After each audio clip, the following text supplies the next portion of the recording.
Hello students, स्वागत है आपका एक बार फिर आपके अपने यूट्यूब चैनल आर के सागर यूनिक स्टडी में।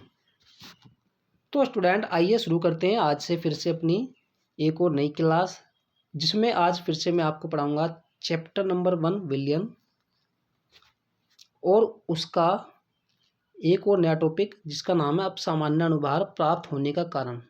तो देखिए, जैसे कि आप देख रहे हैं कि जो चैप्टर नंबर 1 है विलियन क्लास 12 की केमिस्ट्री का, उसका ये 35वां वीडियो है। 34 वीडियो बन चुके हैं, सभी की प्लेलिस्ट बन चुकी है। आप सारी की सारी वीडियो देख करके अपने नोट्स बना करके अच्छी तैयारी कर सकते हैं और अपनी जो केमिस्ट्री है उसको स्ट्रॉन्ग बना सकते हैं। जैसे कि आप सभी जानते हैं कि आपको एक एक वीडियो एक एक टॉपिक का क्लास 12 की केमिस्ट्री और 11th का दोनों का ही मिल रहा है।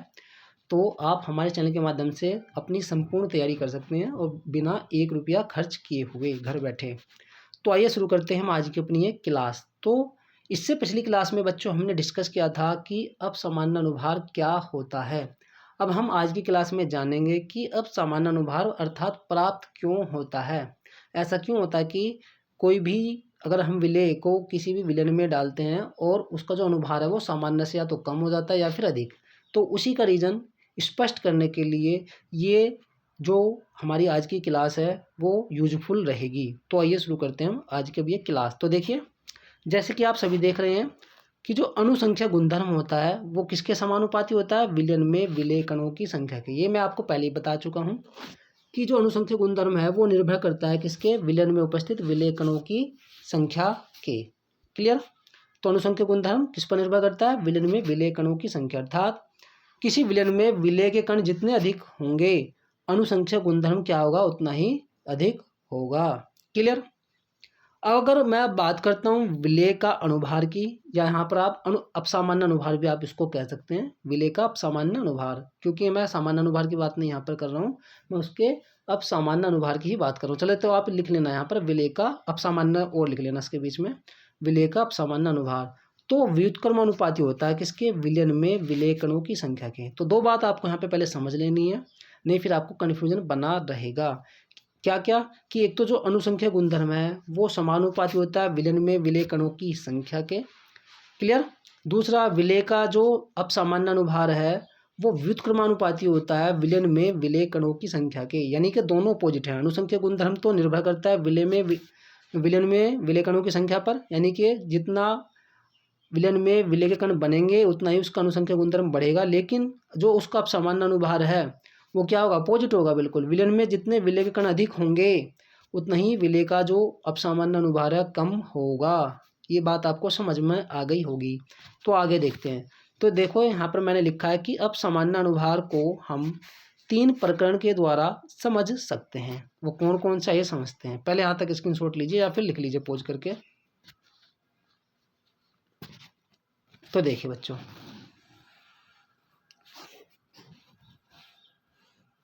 तो इसमें देखिए जैसे कि पहला ही पॉइंट है हमारा, ये पहला हेडिंग है हमारा, जब विलयन में विलेय की आणविक अवस्था अपरिवर्तित रहती है।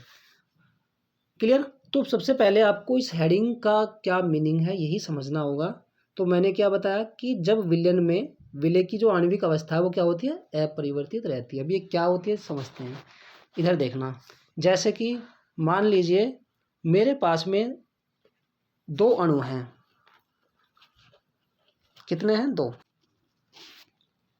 देखिए, जैसे कि मेरे पास में एक अणु ए का ये रहा, क्लियर, और एक ये रहा ए का, क्लियर।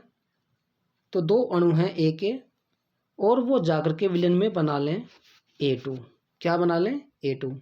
क्लियर? तो यहाँ पर तो था ये ए और यहाँ पर क्या बन गया? A2। या ऐसे समझिए, एक अणु मेरे पास में ए का है और एक किसका? बी का है, और ये विलयन में जाकर के क्या बना लें? AB। तो तब इनकी जो आणविक अवस्था है वो क्या हो गई? वो परिवर्तित हो गई, यानी कि वो चेंज हो गई। जैसे यहाँ पर 2 अणु अलग अलग ए के थे लेकिन वो A2 बना लिए, तो इससे क्या पता लगा कि इसकी जो आणविक अवस्था उसमें चेंज आया, परिवर्तन आया। हमारा अणु थे वो ए और बन गए A2। क्लियर? तो आणविक अवस्था चेंज हुई। या आप ऐसे भी कह सकते हैं कि मान लीजिए हमारे पास में एक अणु ए का है और एक बी का, और वो बन गए विलयन में जाकर के ए बी, तब भी उसकी जो आणविक अवस्था है वो परिवर्तित हो गई है, क्योंकि एक अणु हमारे पास में ए का था और बी का, वो बन गए क्या, ए बी। अलग अलग थे और दोनों क्या बन गए, एक ही बन गए दोनों ने। तो इससे हम कहेंगे उसकी जो आणविक अवस्था है उसमें क्या है, परिवर्तन आया। आणविक अवस्था का मतलब उनमें अणुओं की जो अवस्था है उसमें बदलाव आ गया है, तो इसे हम कहेंगे कि जो उनकी आणविक अवस्था वो परिवर्तित हुई। लेकिन जो हमारा अणुसंख्यक गुणधर्म है, इसमें हमारा जो हेडिंग है वो क्या है, वो है कि जब विलयन में विलेय की आणविक अवस्था अपरिवर्तित रहती है। तो ये तो परिवर्तित हो रही है, तो अपरिवर्तित कैसे नहीं होगी, तो देखिए अब इसको। तो अपरिवर्तित ऐसे नहीं होगी। मान लीजिए हमारे पास में ए बी क्या है, ए बी का 1 मोल के, ये आपकी इच्छा कितना भी कर, चलो 1 मोल मान लीजिए। ए बी का जो है क्या है, 1 मोल है, और वो विलयन में ए बी ही रहता है। ए बी का हमने 1 मोल लिया, हमने उसको घोला, और वो विलयन में क्या, A B he, A B के रूप में ही है। तो हम कहेंगे उसकी जो आणविक अवस्था है उसमें कोई बदलाव नहीं आया। क्लियर। तो हमारी हेडिंग का जो मीनिंग है वो यही है कि जब विलयन में विलेय की आणविक अवस्था अपरिवर्तित रहती है, अर्थात विलयन में जो विलेय के कण है उनकी जो आणविक अवस्था उसमें कोई बदलाव नहीं हो, तब क्या होगा। तो आइए समझते हैं इसमें, उसी के बारे में इसमें समझाया गया है। तो 3 कंडीशन मैंने आपको बताई थी, तो पहली कंडीशन ये है। तो देखिए अब इतनी बात आपको समझ में आई होगी, चाहे तो आप इसको लिख सकते हैं रफ में कहीं भी कैसे भी। तो देखिए, यदि विलेय पदार्थ विलयन में न तो संयोजित और न ही वियोजित होता है। संयोजित का मतलब ना तो जुड़ता है, जैसे मैंने अभी आपको बताया, जैसे मान लीजिए ए प्लस ए और ये जुड़ करके A2 बना लिए, तो ये संयोजित हो गया। अगर मैं बात करूँ तो मेरे पास में ए बी है और ये ए पॉजिटिव प्लस बी निगेटिव बना लिए, ठीक। तो इसे मैं कहूँगा कि ये वियोजित हो गया, यानी कि अपने आयनों में टूट गया। यानी कि अपने आयनों में टूटना वो क्या हो गया, उसका वियोजन, और जुड़ जाना वो क्या हो गया, उसका संयोजन, या है ना, या संगुणन भी आप उसे कह सकते हैं। तो इतनी बात आपको समझ में आई। तो अब देखिए, संयोजित और ना ही वियोजित होता है तो विलयन में उपस्थित विलेय कणों की संख्या उतनी ही रहती है जितनी घोलने से पूर्व थी। तो ये तो आपको पता लग गया कि अगर हमारे पास में ऐसा विलेय पदार्थ है जो विलयन में हमने घोला और ना तो वो संयोजित हुआ यानी कि जुड़ा और ना ही वियोजित हुआ, तो क्या होगा, तो विलयन में उपस्थित जो विलेय कण है उनकी संख्या उतनी ही रहेगी जितनी की घोलने से पहले थी। जैसे अगर मैं बात करता हूँ, हमने 10 अणु लिए किसके, ए बी के, और हमने इसको विलयन में घोला और 10 के 10 ये ए बी ऐसे ही घुल गए, ना तो वो टूटे और ना ही जुड़े, है ना। तो हम कहेंगे कि जो हमारा विलयन था, विलयन में जो विलेय कणों की संख्या है वो उतनी है जितनी पहले थी घोलने से पहले। घोलने से पहले भी 10 ही अणु थे, और घोलने के बाद भी हमारे पास में ए बी के कितने अणु हैं, 10 हैं। आई थिंक आपको ये बात समझ में आई होगी। अब देखिए आगे, तो आगे इसमें लिखा गया है कि, चलो स्क्रीनशॉट लीजिए आगे पहले, फिर आगे देखते हैं। अब देखिए,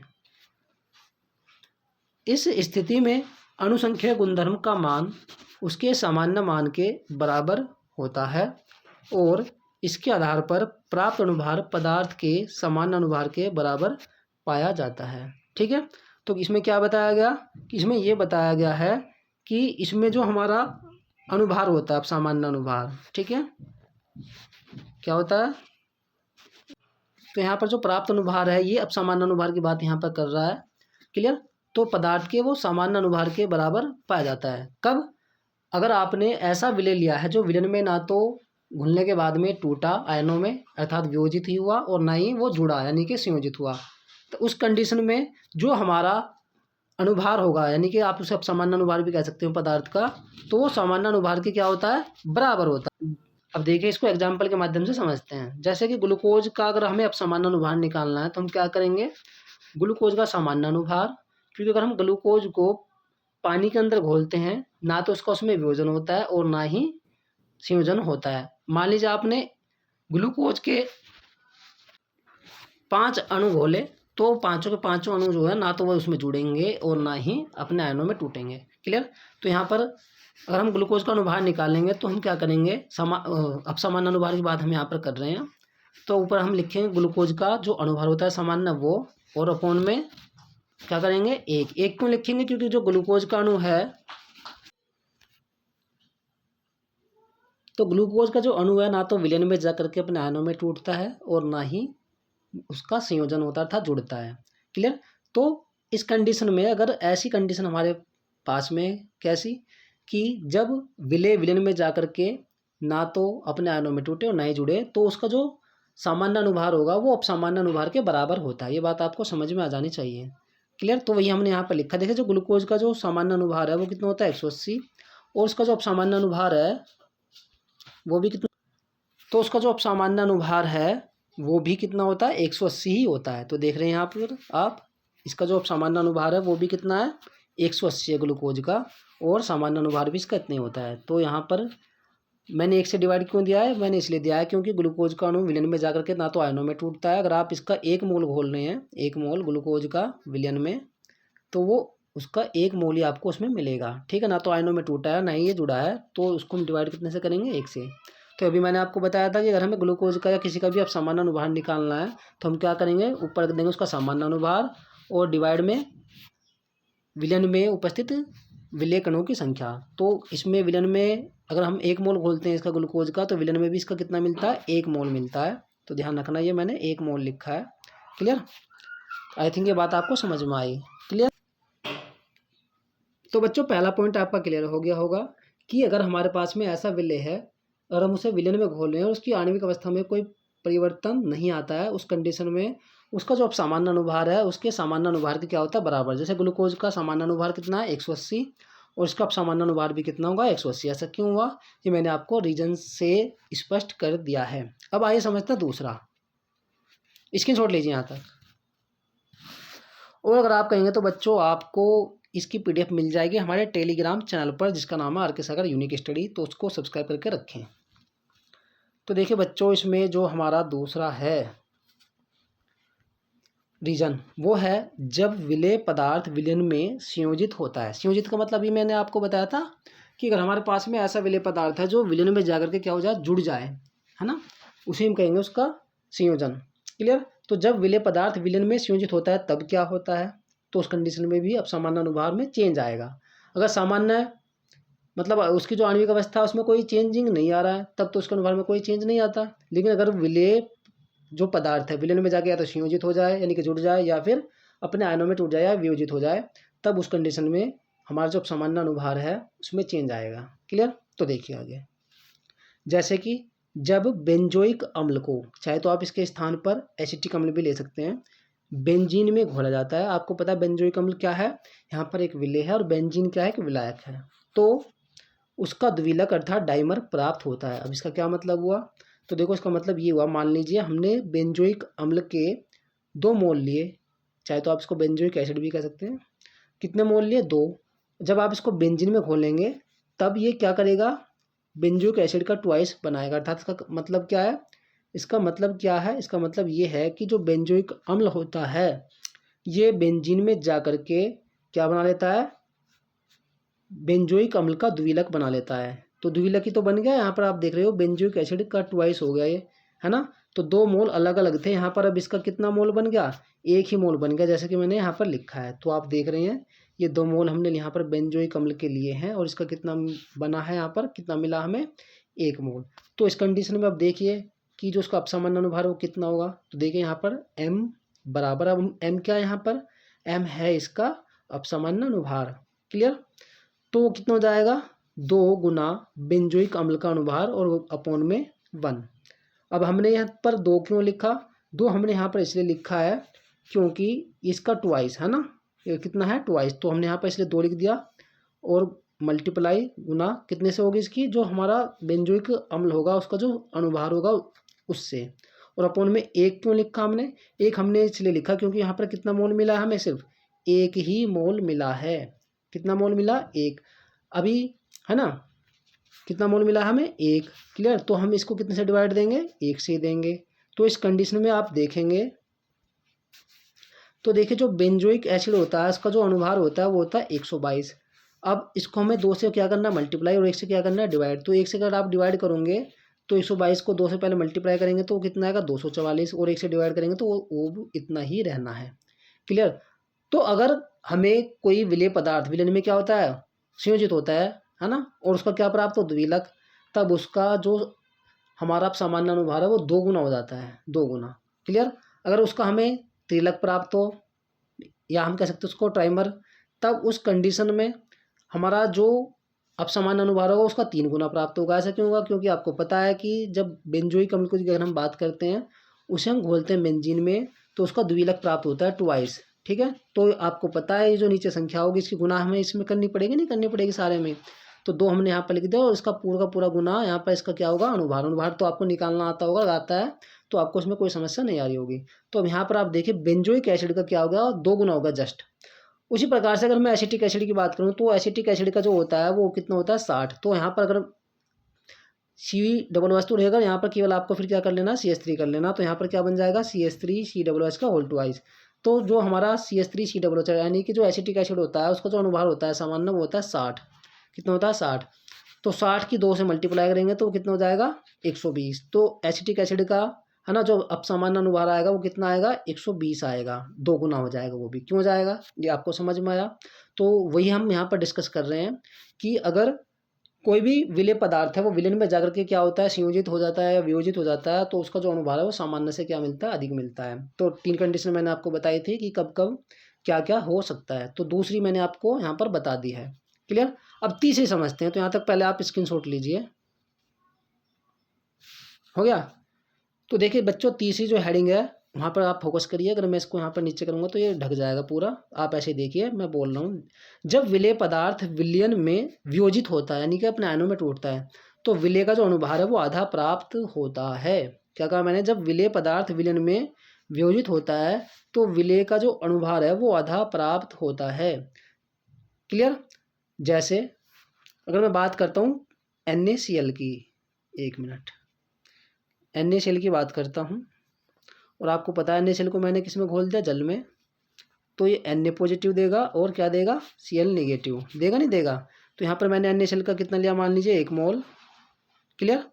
तो 1 मोल हमारे पास में सोडियम का बना है और 1 ही मोल किसका बना है? Cl का बना है। क्लियर? तो हमने लिया था 1 मोल और हमें कितने प्राप्त हुए? 2 मोल। तो उस कंडीशन में फिर हमें क्या होगा? जो हमारा अपसामान्य अनुभार है वो आधा प्राप्त होगा। ऐसा क्यों होगा? क्योंकि आपको पता है कि जो अपसामान्य अनुभार है M, है ना, वो बराबर हमें क्या करना पड़ेगा? यहाँ पर NaCl का अनुभार लिखना पड़ेगा। वो कितना होगा? 58.5 और अपॉन में कितना हो जाएगा? 2। 2 क्यों लिखेंगे? क्योंकि 1 मोल हमारा ये रहा और 1 मोल ये रहा। क्योंकि अगर हमें किसी का सामान्य अनुभार निकालना तो हमें क्या करना पड़ेगा? उसका सामान्य अनुभार और बटे में विलयन में उपस्थित विलेय कणों की संख्या। तो 1 मोल लिया था, हमारे पास में विलेय कितने मोल हैं? कितने कण हैं? 2। तो हमें से 2 से डिवाइड देना पड़ेगा। तो आधा हो जाएगा, नहीं हो जाएगा? 58.5 का। क्लियर? तो देखो इसमें स्पेस नहीं था एग्जाम्पल लिखने के लिए, तो आप इसको इसके नीचे कर लेना NaCl का लिख करके, और थोड़ा सा चाहे तो थ्योरी लिख सकते हैं। तो आप बच्चों स्क्रीनशॉट ले लीजिए। तो देखिए बच्चों हमने आज की क्लास में इन 3 प्रकरणों के द्वारा समझा अच्छे से कि जो हमारा अपसामान्य अनुभार है वो प्राप्त क्यों होता है। क्लियर? अगर आपको लगता है बच्चों कि हाँ हमें समझ में आया तो प्लीज़ बच्चों वीडियो को लाइक, शेयर और कमेंट किए बिना नहीं जाना। अगर आप कमेंट करते हैं हमें मोटिवेशन मिलता है और हमारा वीडियो और बनाने का मन करता है। क्लियर? तो आज की वीडियो में आपसे कुछ क्वेश्चन करता हूँ। जो भी बच्चा क्वेश्चन का आंसर देगा उसका नेक्स्ट वीडियो में नाम अनाउंस किया जाएगा। क्लियर?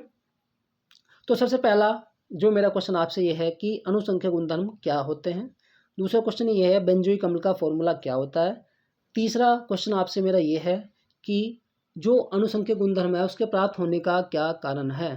चौथा क्वेश्चन मेरा आपसे ये है कि जब हम बेंजोइक अम्ल को बेंजीन में घोलते हैं तो उसका हमें क्या प्राप्त होता है? डाइमर, ट्राइमर या इनमें से कोई नहीं, ये आपको बताना है।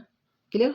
तो बच्चों मैं मिलता हूँ आपको नेक्स्ट वीडियो में, जिसमें मैं आपको पढ़ाऊँगा वांट हाफ गुणांक या कारक। बहुत इंपॉर्टेंट क्वेश्चन है, टॉपिक है, और वहाँ से प्राय बोर्ड एग्जाम में क्वेश्चन आता है, कभी कभी न्यूमेरिकल आता है और ज़्यादातर तो वहाँ से थ्योरी आती है। तो बच्चों मिलते हैं हम नेक्स्ट वीडियो में, तब तक के लिए नमस्कार, जय हिंद, जय भारत। पढ़ते जरूर रहें और अपने नोट्स बनाते रहिए। Clear? Okay, bye bye, take care.